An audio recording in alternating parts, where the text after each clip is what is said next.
নমস্কার বন্ধুরা, আবার চলে এসেছি। আজকে সকাল থেকে একটুখানি ব্যস্ততার মধ্যে রয়েছি, সে কারণে ভিডিওটা দিতে একটু দেরি হলো।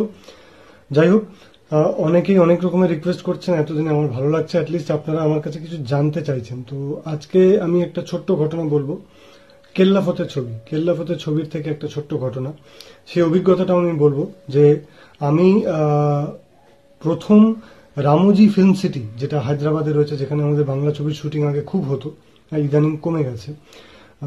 রামোজি ফিল্ম সিটিতে প্রথম যখন আমি শুটিং করতে যাই, সেটা হচ্ছে কেল্লাফতের ছবি। তার আগে আমি হায়দ্রাবাদে স্বপনদা, মানে স্বপন সাহা, ওনার আমার প্রতিজ্ঞা ছবি শুট করতে গেছিলাম। কিন্তু রামোজি ফিল্ম সিটির মধ্যে আমি প্রথম যাই কেল্লাফতের ছবির শুটিং করতে।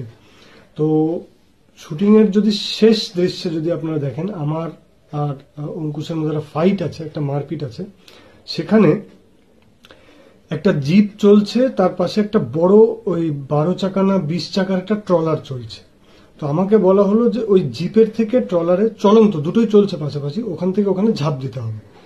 তো এবার বিষয়টা হলো কি, তখন বয়স অনেক কম।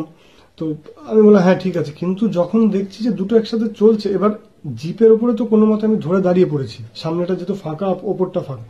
কিন্তু ঝাঁপ দেওয়ার সময় ভয় কি লাগছে, যেহেতু ট্রলারটাও চলছে এবং দুটো যদি এক স্পিডে না চলে, আমি যদি একটু এদিক ওদিক হয়, আমি যখন ঝাঁপ দেবো, আমি কিন্তু ব্যালেন্স হারিয়ে ফেলবো একদম। আর ওখান থেকে পড়া মানে বুঝতেই পারছেন, পেছনে আরো মানে 12-15টা চাকা রয়েছে। তো একটু ভয় পেয়েছি।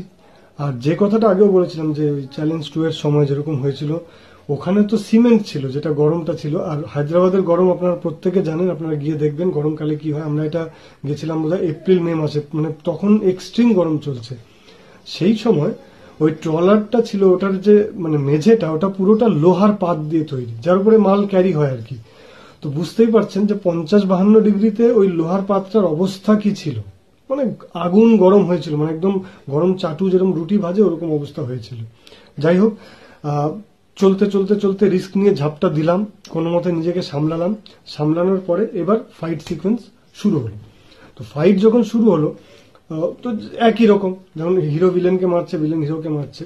তো আমাকে এক সময় অঙ্কুশ ধরে ওই মেঝেটার উপর, মানে ট্রলার, যে চলন্ত ট্রলার, তার বেসটার উপরে শুইয়ে দিচ্ছে। ও যে শুয়েছে, তার মধ্যে আমি একটা সিল্কের জামা পরে আছি, দেখবেন এটা নীলছে নীলছে একটা সিল্কের জামা। মনে পিঠটা যখন পরে আমি দেখি, পুরো লাল টকটকে হয়ে গেছিল আমার, একদম পুরো জ্বলে গেছিল পিঠটা, এতটা গরম ছিল। আর সবচেয়ে বড় কথা, গরমের লেভেল এতটা ছিল যে আমি কিন্তু অনেক হাই হিল জুতো পরেছিলাম, দেখবেন লেদারের একটা চোখা ব্ল্যাক কালারের। ওই জুতোর হিলের তলার থেকে আমার পায়ে হিট আসছিল, মানে কতটা